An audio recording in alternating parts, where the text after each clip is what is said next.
Doctor Mirza Ghalib, আপনি যদি একটু বলেন যে আমরা জানি যে ম্যাকিয়াভেলি একটা বিখ্যাত উক্তি ছিল, এন্ডস জাস্টিফাই দ্য মিনস, যে আমি কিভাবে টাকা কামালাম সেই মিনস নিয়ে প্রশ্ন করুন, টাকা কামাতে পারলাম কিনা, আমি নির্বাচন করলাম কিনা প্রশ্ন করুন, আমি নির্বাচন না করে ভোট না নিয়ে ক্ষমতায় থাকলাম কিনা, মানে এন্ডসটাই ঠিক করে দিবে আমার মিনসটা জাস্টিফাইড।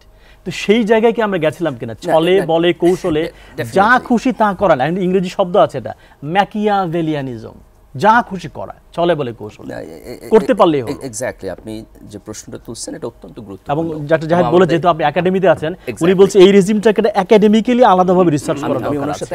আমি একটা মিনিট বলি, আমি ব্যক্তিগতভাবে মানে আওয়ামী লীগে ছিলাম, শেখ হাসিনার সাথে ক্লোজও ছিলাম। শেখ হাসিনা খুব ওপেনলি বলতেন যে আমি কিন্তু I M A Prince of Machiavelli, হ্যাঁ আমার কাছে বলেছেন। That's a good insight. আমি জাহিদ ভাই এবং প্রিন্স ম্যাকিয়াভেলি কি বলছে যে শাসককে কেমন হতে হবে, বলছে অ্যাজ কানিং অ্যাজ ফক্স, খেট শিয়ালের মতো ধরতে হতে হবে। মানবে আমার একটা প্রোগ্রামে আমি আপনাকে জিজ্ঞেস করেছিলাম, আপনি বলতেন যে এইটা দিয়ে হবে না, বলছে আপনি প্রধানমন্ত্রী হলে কি চালাতে পারবেন? মান্না ভাই বলছিল পারবো। বলছে কিভাবে পারবেন? বলছে শেখ হাসিনার সাথে খারাপ চালানো সম্ভব না, এই জন্য আমি পারবো। এটা আমার এখনো মনে আছে। জাহিদ ভাইয়ের পয়েন্টে যাই। জাহিদ ভাই খুব স্পষ্টভাবে বলছেন যে আওয়ামী লীগের যে সরকার, এটা প্রথমত একটা গণতান্ত্রিক প্রসেসের মধ্যে আসছে। সেই গণতন্ত্রের আপনি কোয়ালিটি নিয়ে কোশ্চেন করতে পারেন, 2008-এর নির্বাচন নিয়ে কোশ্চেন করতে পারেন, কিন্তু 14-র পরে যখন তত্ত্বাবধায়ক সরকার ব্যবস্থা বাদ হয়ে গেল, পরের নির্বাচন ঠিকঠাক মতো হলো না, তখন আওয়ামী লীগের মধ্যে একটা ট্রানজিশন হয়েছে এবং এইটা গণতন্ত্র থেকে পুরো বের হয়ে গিয়ে উনি যেটা বলছেন সেটা পারফেক্ট, যে একটা মাফিয়া, একটা ফ্যাসিড সরকার ব্যবস্থায় রূপান্তরিত হয়েছে। এখানে দুইটা ডাইমেনশন ছিল, একটা সামাজিক, যেটা আমরা কথাবার্তা বলতেছি যে সমাজের মধ্যে আপনার দুর্নীতিকে আমরা অনেক জেনারেলাইজেশন করেছি, মানুষের মোরাল প্রিন্সিপাল ফল করছে, কিন্তু এখানে একটা খুব ক্লিয়ার রাজনৈতিক আমি ট্রাজেক্টরি দেখি। দেখেন, সেই ট্রাজেক্টরির প্রথম পার্ট হলো যে আপনি কেয়ারটেকার সরকার বাদ দিয়ে দিলেন। আমাদের যখন কেয়ারটেকার গভর্নমেন্ট আসলো, আমরা 96-তে ভালো ইলেকশন করছি, আমরা 2001-এ ভালো ইলেকশন করছি, এবং আমরা ইভেন 91 নির্বাচনে আপনার সাম ফর্ম অফ কেয়ারটেকার গভর্নমেন্টের আন্ডারে হয়েছে।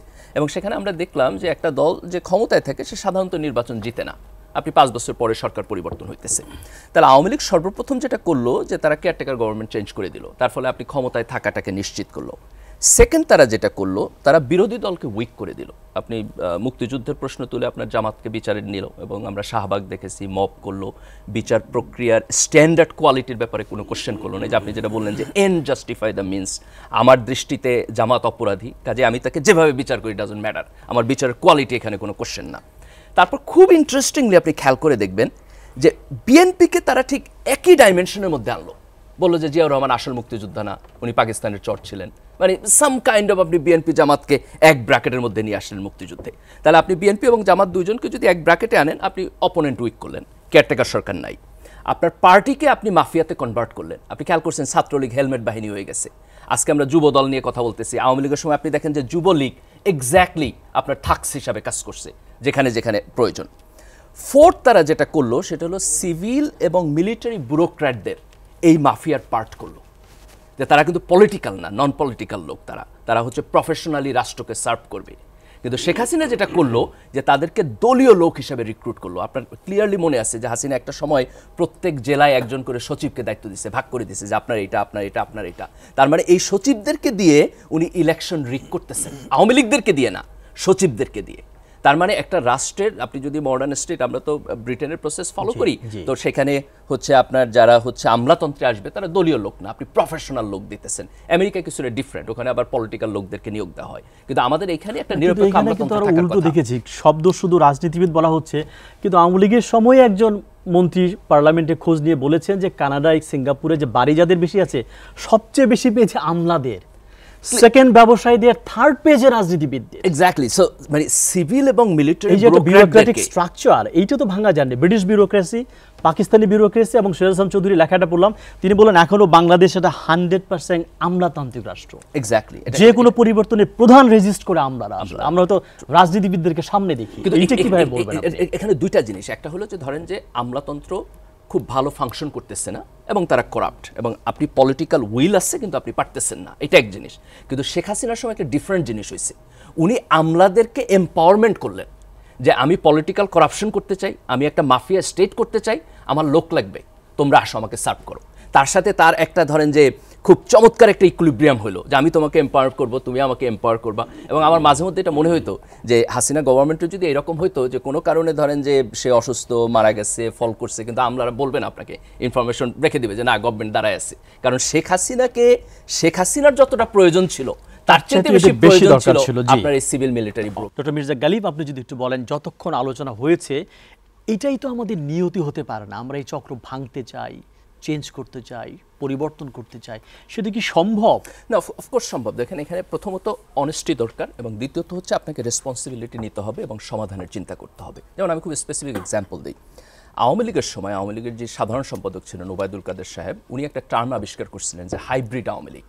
আপনাদের প্রত্যেকের মনে থাকার কথা, কাউয়া, যে কোনো একটা প্রবলেম হইতেছে আপনি সব প্রবলেম ডাম্প করবেন আন্ডার দ্যাট ব্যানার। তার মানে হলো কি আপনি রেসপন্সিবিলিটি নেবেন না। আমরা যদি টেকনিক্যালি চিন্তা করি তাহলে ওনাকে প্রথম প্রশ্ন করা উচিত ছিল যে আপনি তো পার্টির সাধারণ সম্পাদক, এই হাইব্রিড আওয়ামী লীগ যাতে তৈরি না হয় এটার জন্য আপনি কি করলেন? না, আমি একটু দ্বিমত করি, হাইব্রিড আওয়ামী লীগ দরকার না, বিশুদ্ধ আওয়ামী লীগ ওবায়দুল কাদের নিজেই তো করাপ্ট। না ঠিক আছে, আমি ওখানে গেলাম, উনি একটা প্রোগ্রামে আসতেন, লোকজনের কথা না বলে চলে যেতেন, যে আলাপ করবেন, নিজের দলের লোকের সঙ্গে উনি ফ্রড করেন। এক্স্যাক্টলি, কাজে হাইব্রিড না হয় বিশুদ্ধ আওয়ামী লীগ হলে যে ভালো কাজ করেন, বিশুদ্ধরা সবচেয়ে বেশি দুর্নীতি করেছে। That's a good point. কিন্তু আমি হাইব্রিড তারাই সৃষ্টি করেছে। এক্স্যাক্টলি, দ্যাটস মাই পয়েন্ট মনিয়াপা, দ্যাটস মাই পয়েন্ট। যে প্রশ্নটা তাহলে হওয়া উচিত যে আমি বুঝলাম এরা হাইব্রিড, তাহলে কোশ্চেন হলো আপনার পার্টির মধ্যে হাইব্রিড যেন তৈরি না হয় তার কি প্রসেস? আমি বিএনপির ক্ষেত্রে একই জায়গায় আসবো মনিয়াপা, আমি মানে নট যে আমি আরেক পার্টির লোক এই জায়গা থেকে, আমি কনস্ট্রাকটিভ আলোচনা করতে চাই। আমি আপনার একটা পয়েন্টকে খুব এমফেসাইজ দিব, সেই পয়েন্টটা হলো যে বিএনপি বড় রাজনৈতিক দল, সমাজে যারা চোর, বাটপার, বদমাইশ আছে তারা সবাই বিএনপি করতে চায়। কেন চায়? কারণ বিএনপি ক্ষমতার কাছাকাছি বলে মনে করে। এটা বিএনপির দোষ না, এটা আমি অ্যাগ্রি করি, আপনার এই পয়েন্ট আমি 100% অ্যাগ্রি করি।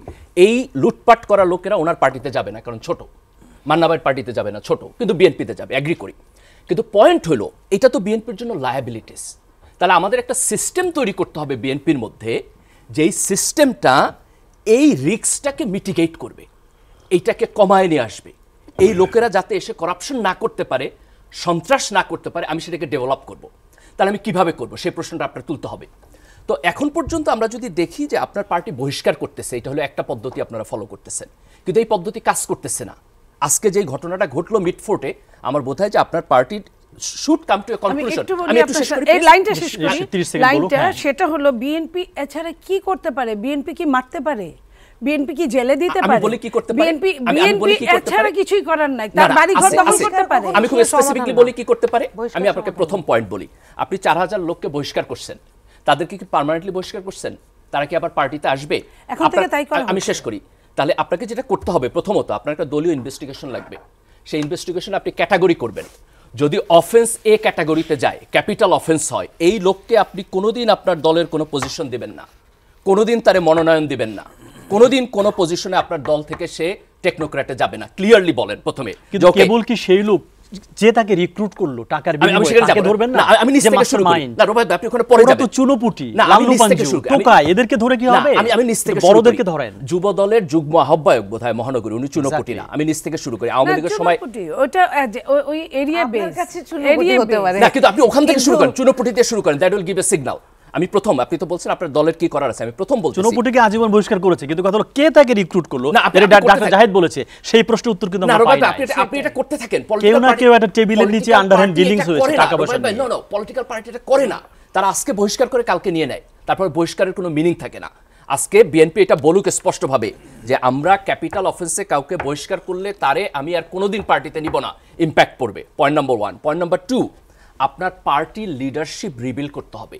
যারে তারে আইনা পার্টি লিডারশিপ বসাইলে হবে না। আমাকে যদি একটু আত্মসমালোচনা করেন, আমি 2 মিনিট বলেন আপনি প্লিজ। আমি আত্মসমালোচনাটা আপনার করি, সেটা হলো যে সাধারণত করে না, এইজন্য ভালো লাগছে। আপনি যেখানে বলছেন যে মানুষটাকে চিরস্থায়ী বহিষ্কার করবে, সেই মানুষটার কিন্তু একটা সিন্ডিকেট আছে, এটা আপনাকে ধরতে হবে। আমি সরি টু সে, আমি বলছি এই সিন্ডিকেটকে সে যে কোনো ভাবে খুশি করতে চেষ্টা করে। এই সিন্ডিকেট যতদিন থাকবে ওই মানুষকে ততদিন তা তুলবে। আপনার এই ফর্মুলা এখানে, এটা আপনার আমেরিকার ইউনিভার্সিটি না, sorry to say. No no মনিয়াপা, আমি খুব স্পষ্টভাবে বলি, লুটপাটকারী যাতে না হতে পারে। মনিয়াপা, জুলাইয়ের পরে আজকে বাংলাদেশ এমন একটা জায়গায় দাঁড়িয়েছে, এই ট্র্যাডিশনাল চিন্তার বাইরে আইসা আপনার পার্টির 2-4 জন leader with the leadership of Tarique Rahman should stand. এই রাজনীতি আমরা করব না, এই সিন্ডিকেট আমি কেয়ার করি না, আমি বাদ দেবো, আমার দলের ক্ষতি হবে, আমি একটা রিফরমেশন পিরিয়ডের মধ্যে দিয়ে যাব, এই দেশের তরুণরা, এই দেশের জনগণ আমাকে সাপোর্ট করবে। সাহস করে এটা যদি ব্রেক করে এই লিডারশিপ আপনি গ্রো করতে না পারেন, কোনোদিন আপনার পার্টি ভালো হবে না, কোনোদিন হবে না। আজকে দিস ইজ দ্য টাইম। চিন্তা করেন যে আমরা যে সমস্ত গার্বেজ রাজনীতি করছি গত 10, 15, 20 বছর এই দেশে 91 পরে, আর করব না। Let us stand for that. আমি তো আপনার পার্টির লোক না, কিন্তু আমি দ্বিধাহীনভাবে স্বীকার করি যে আপনার পার্টির এটা প্রবলেম, এটা আপনার দোষ না যে করাপ্ট লোকের আসে। আপনিও আজকে দাঁড়ায় বলেন যে এটা আমার প্রবলেম, আমি এটা সলভ করব। আমি আপনাকে রাজনৈতিকভাবে অ্যাটাক করবো না, আমরা দেশের জন্য একসাথে করি। আজকে এটা বলেন যে এই সিন্ডিকেট আমি রাখবো না, কি হবে? একটা ইলেকশন হারেন, এই দেশের মানুষ আপনাকে বলবে আপনি লিডার। একটা ইলেকশন হারেন, কিচ্ছু যায় আসে না, আপনি এই সিন্ডিকেট বাদ দিয়ে একটা ইলেকশন হারেন। এটা হাই টাইম। বিএনপি এরকম একটা কমফোর্টেবল ইলেকশনের সামনে আছে, এই পদক্ষেপ টাফ ভাবে নিলেও এই ইলেকশনটা তারা সম্ভবত না, আমি নিশ্চিতভাবে বলছি হারবেও না। এখনই নেওয়ার জন্য সবচেয়ে ভালো সময়। আপনি যদি হারেনও, আপনি সত্যিকারের রাজনীতি তৈরি করবেন।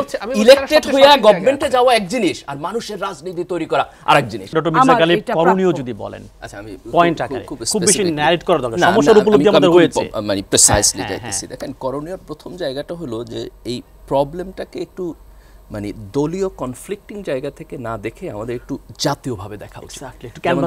বিএনপির প্রবলেম, এটাকে শুধু বিএনপির প্রবলেম না, আমি আমার পলিটিক্যাল ইনস্টিটিউশনের প্রবলেম হিসেবে দেখতে চাই। যে কারণে দেখেন আমি কিন্তু এগ্রি করছি। ঠিক একইভাবে ধরেন এনসিপি এখন তরুণরা রাজনীতি করতেছে, আমি মনে করি মনি আপাদের খুশি হওয়া উচিত।